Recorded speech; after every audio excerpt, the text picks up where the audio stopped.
Now, listen to the whole program again, this time without any pauses. As Valerie Schmid straps herself into the seat of an American Air Force cargo plane, she and her crew know they're in for a rocky ride. That's their job. The fearless hurricane hunters. Their mission is to fly through Earth's most destructive storms to collect weather data that could save thousands of lives. Today we have the opportunity to talk to Valerie herself and to hear her story.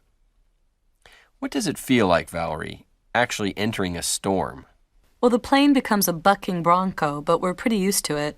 We do some 400 hours of flight time a year, especially during the hurricane season. That's from June through November. The hurricane season? Yeah, well, it's called that because during these months, tropical oceans heat up and cause lots of ocean water to evaporate. As the warm, humid air rises, more warm, moist air from all around rushes in to replace it. The air begins to spin. When the spinning winds reach speeds of 119 to 250 kilometers per hour, a hurricane is born. I see. But how do you know when to go out? As soon as there's a suspicious blob of clouds out there, we'll start to fly. Well, we don't actually see the clouds. The sighting comes from the National Hurricane Center in Florida. There they receive satellite reports of a storm brewing over the tropical seas. This way, forecasters get information about the storm's size and movement. Sometimes they need to know about what's going on inside the hurricane, how strong it is, where it's located, and that's when we come into the picture. What can you see there inside the hurricane? When you're flying toward the storm, the sky starts to darken. The sea below looks green as the increasing winds churn up high waves. Soon thick clouds envelop the plane. We just keep our eyes on the readings from the plane's weather instruments to measure the wind speeds, humidity, temperature, and air pressure. Getting up to the second reports on air pressure is particularly important. Why is that? Oh, that's because air flows rapidly from high-pressure areas to the low-pressure zone at the storm's center. The rushing air creates more powerful winds. The closer we get to the storm's low-pressure core, the more violent the storm gets. In the eye wall, that's the thick ring of clouds that swirls around the hurricane's open center, we experience the storm's worst weather, strong thunderstorms and turbulent winds. There's so much rain pounding the aircraft that it's almost as if you're in a submarine. Isn't it very dangerous? Yeah, of course it is. At least one of our airplanes gets hit by lightning every year.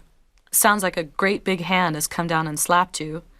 In 1955, 9 hurricane hunters and 2 journalists went down in the Caribbean Sea while flying through a hurricane, and 16 other crew members have died while flying in typhoons. Typhoons? Oh, sorry about that. That's just what hurricanes are called in the western part of the Pacific Ocean. Don't you and your crew ever get scared? Nah, normally you're just so busy that you don't even think of the dangers. Still, we keep everything in the plane tied down and we remain strapped in our seats. We have to use headsets to communicate with one another over the noise of the crashing rain, howling winds, and the plane's roaring engines. Well, I'm sure you get the picture. Then you just ride the eye wall out.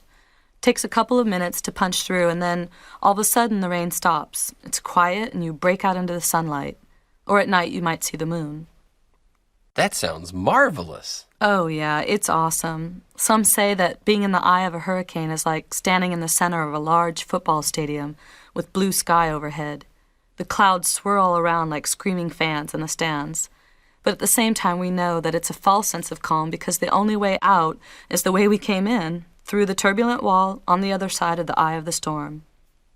Do you manage to get all your data in one flight?